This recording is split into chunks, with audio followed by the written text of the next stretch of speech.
Hey yo, what's up mga kurigong? Magandang umaga, tanghali, gabi, madaling araw sa mga nanonood. Ang tagal na nito, ngayon ko lang ilalabas. 3 days. May mga kababayan tayo ditong sinita ng pulis. Pag sinita ka ng pulis, kinuha yung ARC, sibak ka dyan. Na record yan sa police station, record yan sa immigration, at record yan sa pagbalik mo dito sa South Korea. Unahin natin, matindi itong pangatlo. Unahin, tatlo muna to ha. Yung una, namumulot ng basura, 2 Pinoy.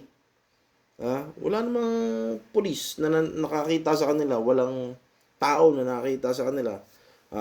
Kinuha nila yung gamit sa basurahan. Biro mo yun, pag uwi nila, kinabukasan, sumunod na araw, may love letter na dumating sa kanila galing sa police station. Ang nakasulat, tep, hindi small tep nakalimutan ko yung nakasulat. Nandun yung sa yung warrant nila eh.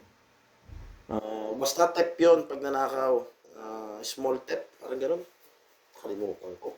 Tanga-tanga. Sumunod ito, ngayon, nag-hearing sila ng 4 times. Okay na, akala nila. Okay na, tapos na. Naka-4 na hearing. Okay na, malinis na yung record natin.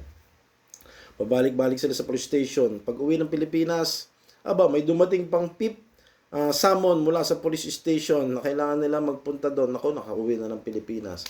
Nag-apply ng visa, hindi makabalik dahil may record pa sa police na hindi tapos yung kaso nila. Hindi na nakabalik. Sumunod itong mga traffic violation. Simpleng traffic violation. Beating the red light. Sibak. Kami, kinuha yung ARC. Patay. Kala, aasikasuhin ng employer. Wala. Ayos lang yun. Hindi naman yun eh. Beating the red light lang naman yan eh. Nangyari, umuwi ng Pilipinas, hindi inintindi sa police station yung kaso. Nakuha yung pangalan din. Hindi nakabalik. Denied ang visa application. Pangatlo, ito wala pa nangyayari. Huwag naman sana mangyari. At ito yung iniiwasan kong mangyari. May 3 Pinoy na... 3 ba yun?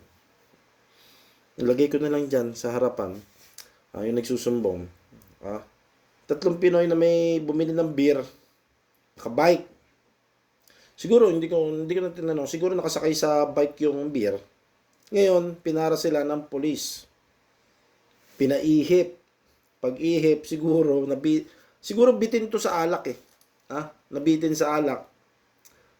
Bumili pa. Nakainom. Tapos nagdadrive ng bike. Tapos walang helmet. Sinita ng pulis, pinaihipan. Parang sa mga driver dito, pinapaihipan. Yung pambuga. Doon mo malalaman kung gaano kataas yung alcohol content na nainom mo. Yung isang basong maliit ng soju dyan, sibak ka na doon sa alcohol content pag ibinuga mo yan. Sa hangin. Doon sa machine nila. Aparatos na pan-check. Kinuha yung ARC. May record na po ito sa police. Kung nakuha yung ARC number ninyo, pangalan ninyo at nailista, diskarte dito. Puntahan nyo kaagad. Kinabukasan sa police station, i-clear nyo yung record nyo, magbayad kayo ng penalty or kung ano ma'am. Ngayon, bago mo may kumuha ng police clearance, ipaayos ito, ipabura. Hindi naman mabubura yun na record mo eh. Basta i-clear nyo yung name nyo na tapos na itong kaso na ito. Baka hindi kayo ma-issuehan ng visa nito na extension para sa 1 year and 10 months. Or baka hindi rin kayo masincere. Kaya dapat ipaayos nyo na po ito ng maaga. Biro nyo po, nag-drive lang ng bike, walang helmet. Nag-drive na nakainom ng bike. Bawal po yan. Matagal na po. Nabalitaan ko ito, 2001. Nagpataw sila ng alam ko 30,000 won to 100,000 won ang multa sa mga ganitong drunk driving ng bisikleta. Paano pa kaya pag kotse? Di mas matindi. Ingat po sa lahat ng mga kababayan natin. Chingo budol, mag-helmet ka. Hindi ka nag-helmet. Oo nga, minsan lang tayo matsyempohan. Payong kaibigan lang, payong nakakatanda dito. Lagi mag-helmet kahit malapit tayong pupuntahan. Dahil minsan may mga pulis na may mahigpit, masungit. Malay mo, may ano sila, o maghanap kayo ng foreigner dito na gumagawa ng mali sa batas natin. Masipta kayo, matsyempohan kayo nun. Ingat lang po. Na? Nagbibigay lang payo ang kung Kurikong TV. Hindi po kayo sinisiraan sa tao. Ingat po at God bless.